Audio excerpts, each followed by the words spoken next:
everybody. Hey man, there he is, ladies and gentlemen. This man right here is a content creator, a producer, a director, a busybody. He actually does anything and everything, and there are probably some things he does that we don't even know about. But from what I've seen and me having the opportunity to work with him, he does very well at all these things that he does. Ladies and gentlemen, please help me welcome to THESPIANWERX, my friend, and hopefully soon to be yours, the one, the only, Mr. Christopher Brisbane. Chris, how are you, brother? Doing all right, Anthony. Glad to be here. Awesome. Tell us where the story of Cris Brisbane begins. Oh, well, yeah. Basically, it started for me. I'm from Virginia Beach, or from Virginia. So, and the film bug for me started actually in high school. So, but the closest I really got, and I filmed my varsity schools, high school football games, but I wasn't getting paid or anything. but it was definitely a good experience for me. That was my first time, using a camera. The camera was probably about the size of my phone right here. But anyhow, I used that. That was my first exposure to really shooting stuff. Okay. I've had the pleasure of working with you and working for you on the film that you have created called Assassins. And Assassins is what I would like to call your vision of the Batman planet of the entire DC universe. Yeah. Now, from where I'm a comic book fan. I've been reading comics since I don't know how high. I didn't know that. My strange introduction to Kim. I haven't read as many lately. Every now and then I'll still go on CBR.com to check out some stuff because I really don't have time to read them. But my introduction to comics happened when my uncle used to bring my sister Archie comics. He brought her like a box.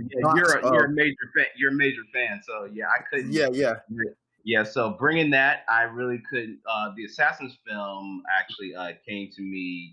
Actually, might as well tell people the story of how it came about. Yeah, absolutely.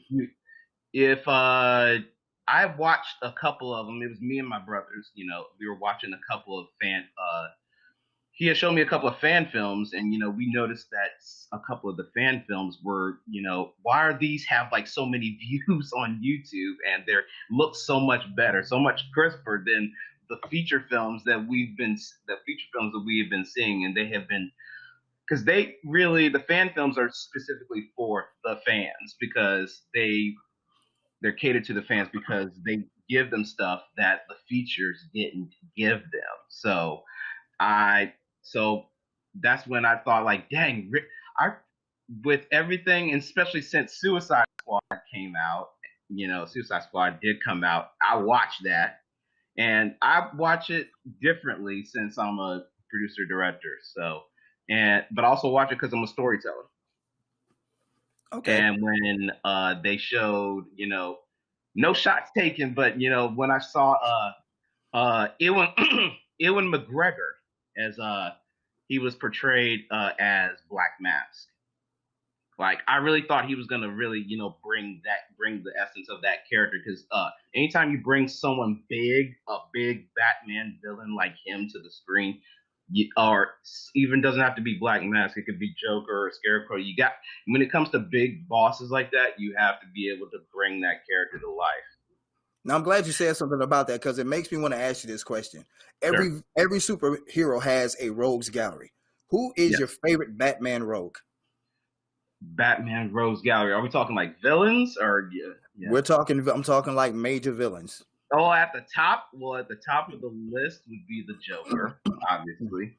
Yeah. But I like the real underrated villains that really just don't get like that much of shine. I like Mr. Freeze. Because I like villains with a story, and Mr. Freeze has a story. He's actually one of my favorite underrated villains. Then there's Freeze, there's Killer Croc. And I like villains that can really mess with Batman's mind.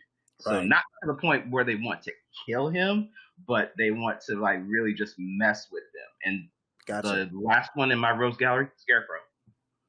Gotcha.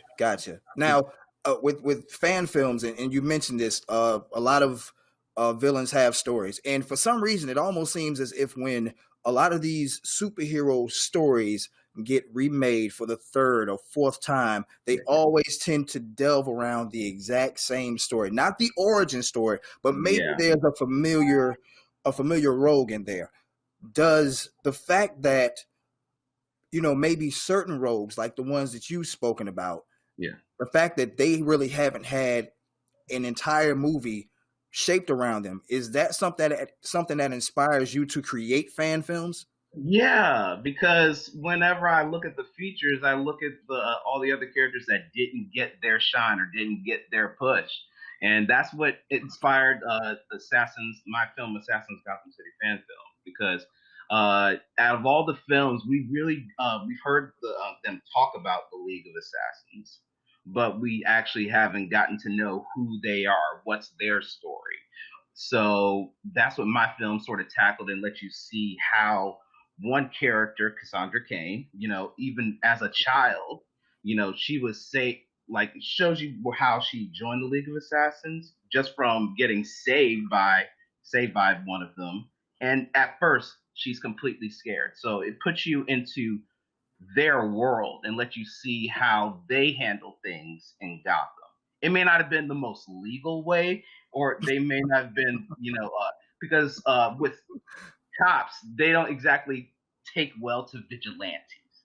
So in Assassins, you get to see their origin story, how they came about to be who they are and how they Right. become some of the biggest, baddest people that you really just don't want to mess with. And through that, in the film, you get to see their growth into the adults and what they become the deadly assassins that they are. So you get to see a lot of that, and that's why I wanted to do in fan films is just tackle stuff that the features don't exactly get to. Awesome. With you being a producer and a director and a content creator, you pretty much have an opportunity to tell a story that DC, or that the big budget DC production company, or the DC entertainment universe, I guess that's what they would call it, don't really get to tell. Yeah, If you had an opportunity, or if you could make a suggestion yeah, to the powers that be in the DCEU, as yeah, far as a live action DC comic story that yeah. has yet to be told on the big screen, what would your suggestion be? Oh, definitely a villain film because as you know, we're getting villain films now, which is cool. Right. But they're the big time ones. Like we just got the Joker film, which I loved. But if I could put something out there, I would definitely like to see a Freeze film or a Black Mask film because the stories behind them, the stories that come from behind them, no one really has any idea. Like Black Mask, like the guy that plays Black Mask in my fan film, Dominic DeFrank. He did his research, and he really took the character because that character, Black Mask, the way he came about, he's really a serial killer. So you get to really, I would like to see that Black Mask, Mister Freeze. Like, there's so many of villains that they really haven't tackled.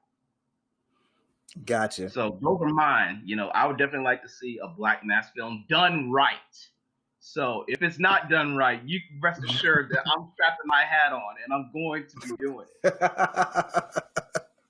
I got you. Now, um, would you want to see another live action Green Lantern film?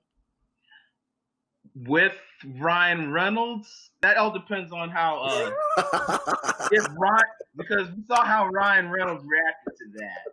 Yeah. And because I think I saw an interview with him recently, like it was on like Jimmy Fallon. Yeah.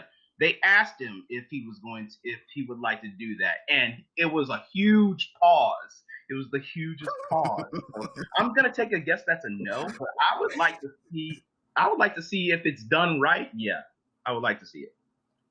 Okay, that's pretty cool. I just recently there was a time when they had the DC Universe and the DC Universe Roku channel that I was skittish about getting it, and I never did. And now I see that it's been absorbed into HBO Max, so now I'm Yeah. starting to become familiar with a lot of stories that are being told. When years and years and years ago, when I was in college, one of the biggest stories in the comics world was Marvel versus DC, and Oh, big that's time. that was a big thing around that time. Yeah. Considering how many years have passed, I'm thinking we're at least 2 decades beyond that. Very Consider much how so. Yeah. consider how many years have passed, and considering the I guess the impact of the Marvel Cinematic Universe, Yeah. and I guess somewhat the partial or lack of impact of the DC Universe. How many of those matchup results do you think would have changed? Like, do you think in a day and age now, do you think Storm would have beaten Wonder Woman? Do you think that um Mm. do you think that um Those are good May, matchup. That's a yeah, good matchup. it was a good matchup. I personally I think that a matchup like Namor versus Aquaman would not have changed, especially considering the massive success of the Aquaman movie and how much Aquaman as a character has gone to be a completely different person than the guy who Yeah. talked to fish and swam around in green But bikinis. yeah, You know, that's so definitely good.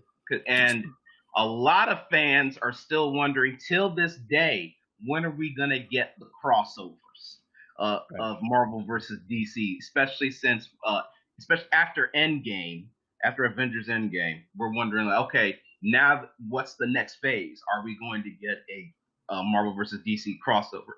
I would like to see it happen, yes, and just see the different characters go, like you said, go one on one, or just meet each other, like Namor against Aquaman, Namor with Aquaman, Wonder Woman with, say, Captain Marvel. It's gonna be, it would definitely be something interesting to see on the big screen. absolutely, absolutely. Now, do you read any Marvel comics, or are you just a DC guy? The Marvel comics. I think the first one I really officially read was Amazing Fantasy number 15. That was Spider Man. They Okay, were like, because it gives me really an idea of who Spider Man was, because he got those powers at a very early age. And while I was reading, I could imagine, like, I really put myself in his shoes. You just got these superpowers, and you're like, what, 15, 16, and you're new in school. On top of that, you're a nerd. What what do you do with these superpowers? You could either, choose to beat up the school bully, which he did, but or you could put those powers, and which he did, use them to be a force to be reckoned with. So that was the first Marvel comic I read. The first DC comic that I got put onto was The Dark Knight Returns, okay, because that's when I see because like everyone knows like the story of Batman, how he came to be Batman. And then when I got to the Dark Knight Returns comic, it let me see Bruce Wayne when he's a little bit older, got a little gray, he's got some white hair, so he's not exactly at his full top physical condition, but he's not a grandpa at the same time. right, So right. he's still a big guy. Like, you run into him like in the middle of the street. That's the last guy you want to pick a fight with. Absolutely, absolutely. And when I was reading comics heavy, a lot of different things happened. There were, of course, there are always like I guess ripoffs that you had, like Oh the Ultra verse that Malibu Comics had when they had Ultra Force, and then yeah. Image Comics had Wildcats. Like they were all trying to capture that Justice League slash Avengers type of deal going on and stuff like Yeah. that. But a lot of times Yeah. those Malibu got absorbed into Marvel, and I don't know what the deal is with Image, because from my understanding, they were catching flack because the Yeah. guys who were part of the Heroes Reborn thing went over to Image and basically created a lot of copies of Marvel characters. Like they had a Purple Hulk and his name was Smash. So Yeah. that's like the It's crazy a thing. knockoff. It's definitely knockoff. So it's almost to the point where you do it, but to the point so you won't get sued.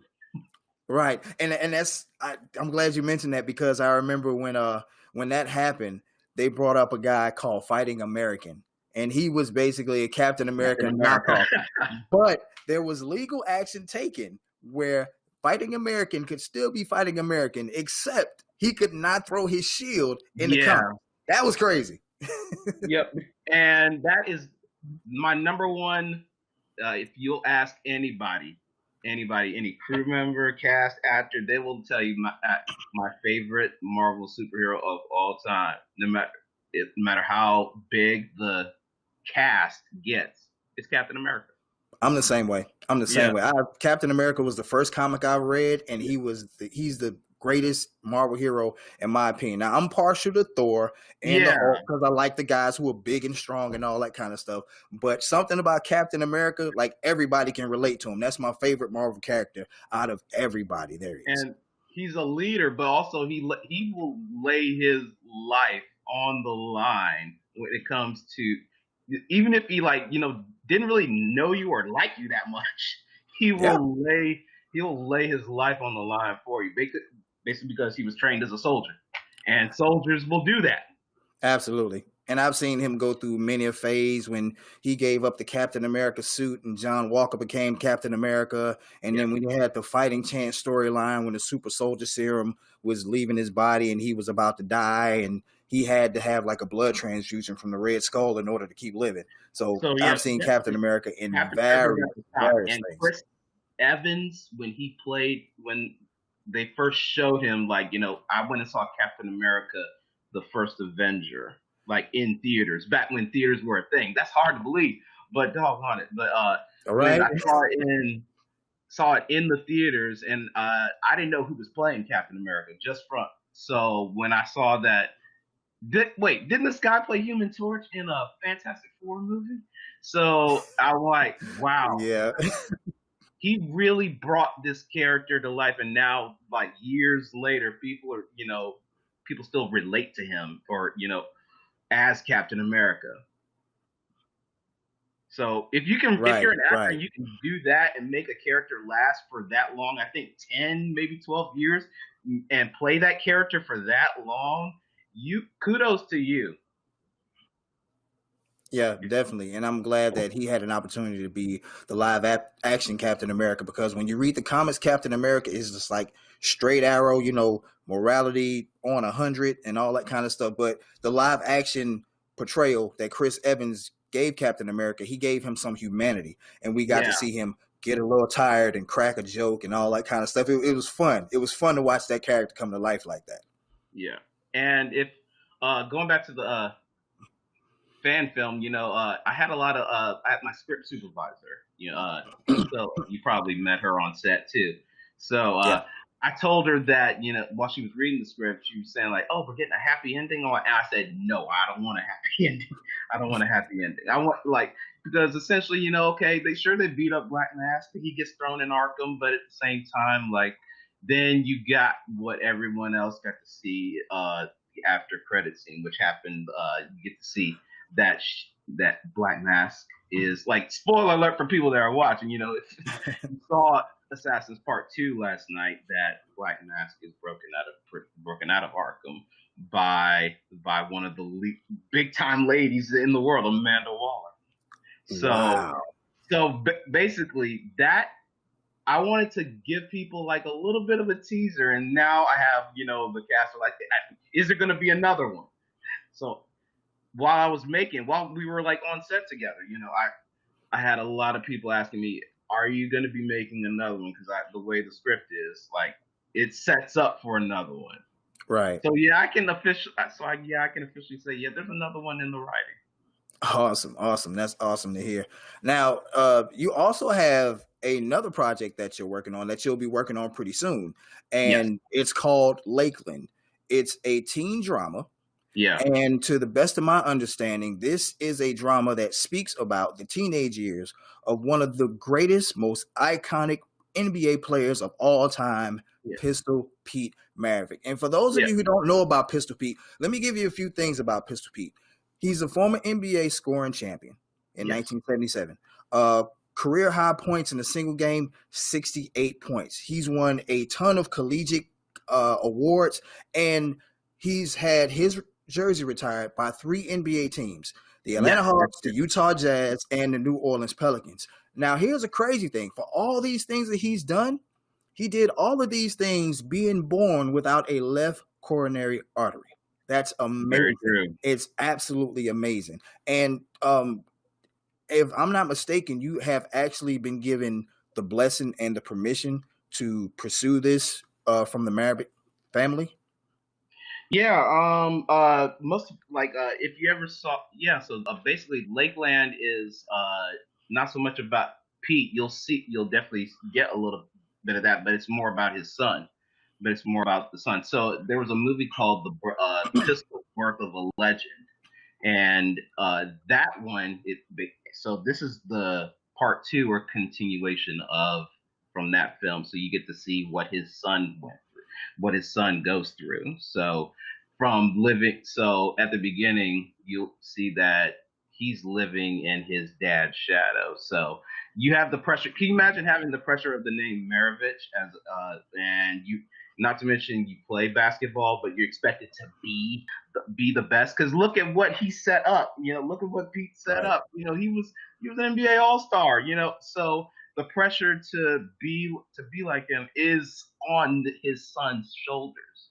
So to really get to tell this story is actually going to be really fun, and it's something I really, it's something that you're not going to see with every teen drama series. Like, there's been a lot out there.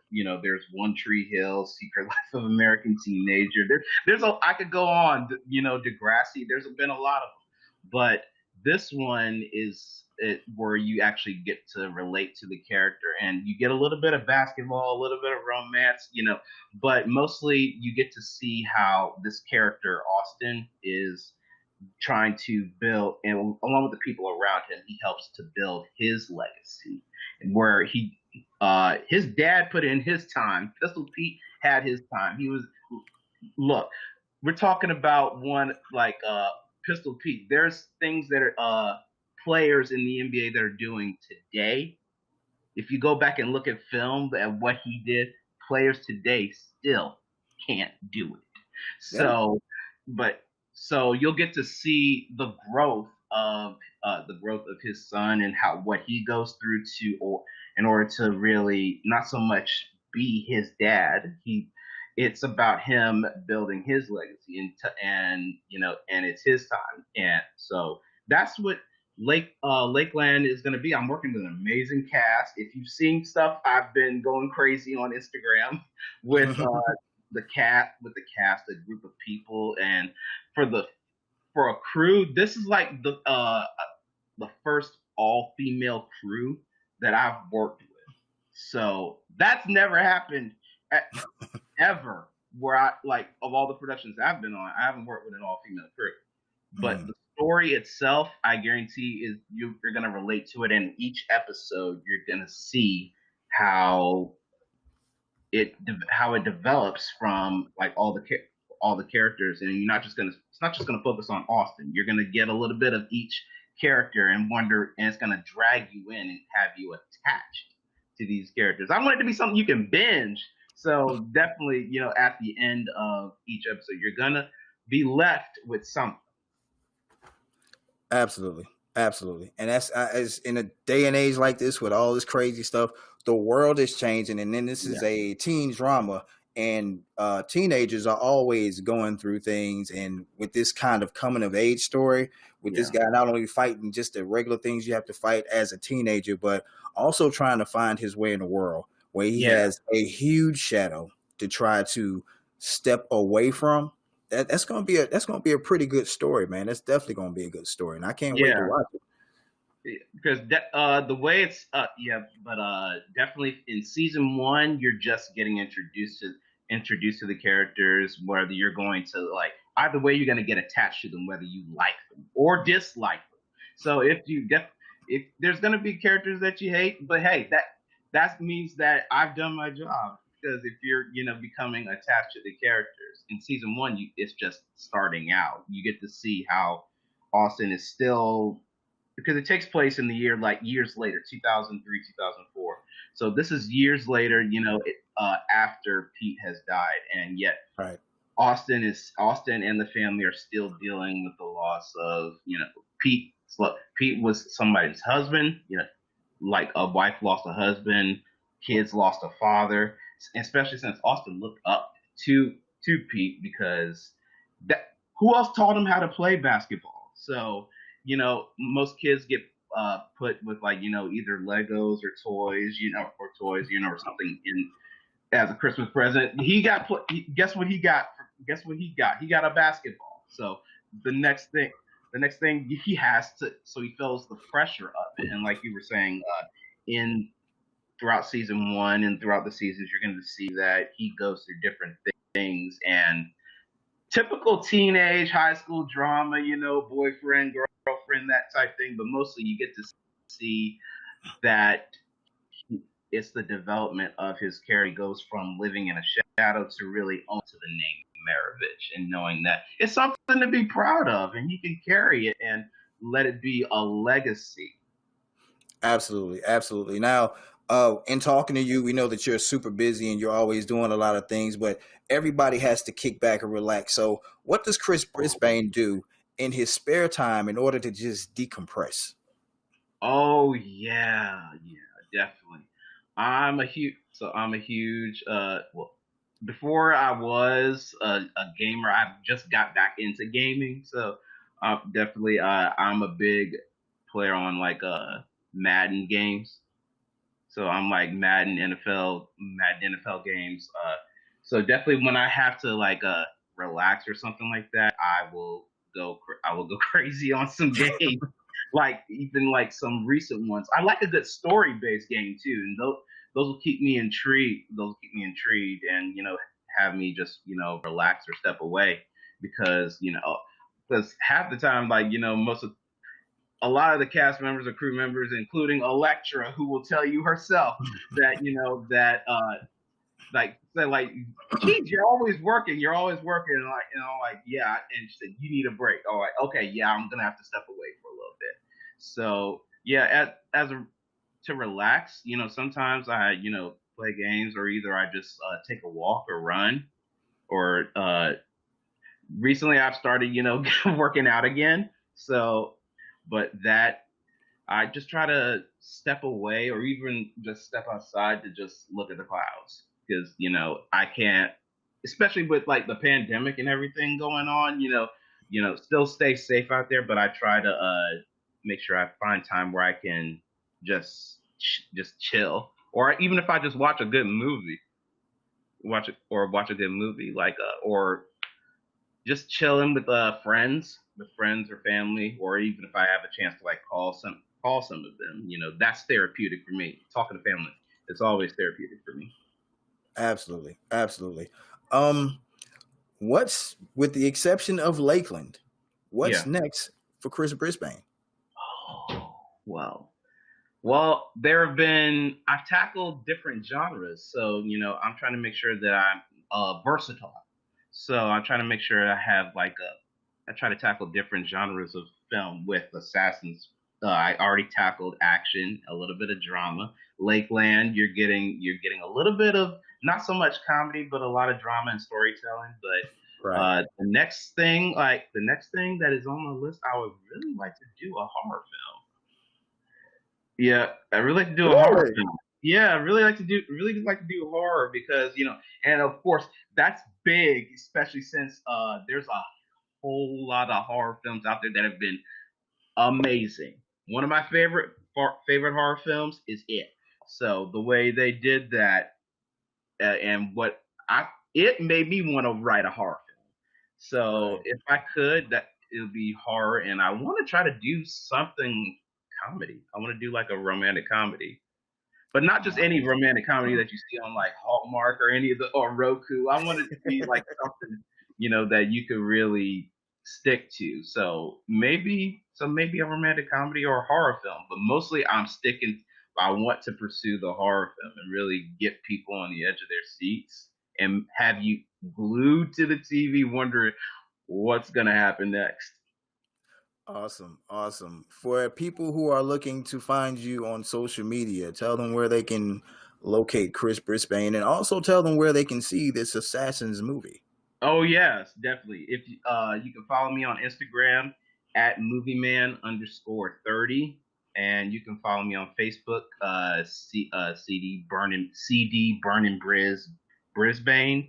And if you want to see the Assassins film parts 1 and 2 are now out. Part 2 just dropped last night, and you can go on to Christopher Brisbane on YouTube. Don't forget to hit the little bell icon. You get notified when new stuff gets posted, including behind the scenes footage. Sometimes you might even get trailers, definitely interviews. So yeah, you'll get different things if you go to my YouTube channel. So there's some stuff up there, and even some stuff from upcoming from Lakeland. So which I know everyone's gonna love and see. Absolutely. And if you go to YouTube and you check out the Assassins trailer, you'll see this big guy who kind of looks like this guy with all black on Yeah. and a bandana, throwing one punch and another punch and taking a very stiff kick to the solar plexus. Oh Trust yeah, me, that's just a nice little. That's just a nice little. But working with I definitely got to give credit to Oscar, my fight choreographer. Yeah, absolutely. Oscar came through, especially with working with all the actors that have fight scenes, and what he really liked is that some people throw acting into it. Most of the people he works with, it's usually 1, 2, 3, but no, like he loves it when if real actors that really get into it, they put acting into it, and that makes it believable. That makes it believable, especially when it comes to when cameras are rolling and they're still into it. So he's a really good fight choreographer, and I would definitely recommend him because that, especially when some stuff I bring to him and he would go like, okay, wow, that's a lot. We're gonna break it down just a little bit. That way, no one gets hurt. Number one. Number two, it'll look more believable. Awesome. Well, Chris, this has been a pleasure. It's been fun to do this and have you here and talk to you, especially about comics, man, because I really don't get a lot of time to talk to people about comics for the most part. It's great to talk to you about comics. I'm definitely gonna go back and watch both parts of Assassins with Lakeland. Can't wait for it. Yeah. Best of luck to you in all of your endeavors, and I will definitely talk to you soon, my friend. Oh yeah, but definitely check out the trailer. There's some teasers on my Instagram page. So there's some teaser videos on my Instagram page that give you a little bit, but not too much. So it's enough to where you know what the story's going to be about. Absolutely. You be sure to stay safe out there, my friend. But yeah, you too out here. Yeah. So we're definitely trying to make the best of what 2020 has caused, and then try to make 2021 as best as we can make it. Absolutely. Ladies and gentlemen, I thank you for joining me and my guest, Mr. Cris Brisbane, on this edition of THESPIANWERX. I will see you guys soon. Take care of yourselves and each other. And remember those 3 things. Life is short, death is certain, and be sure to love on the people that God gives you, because one day He gonna want them back. All right? Take care. Sir. All right. You have a great day. All right. You do the same, man. Peace.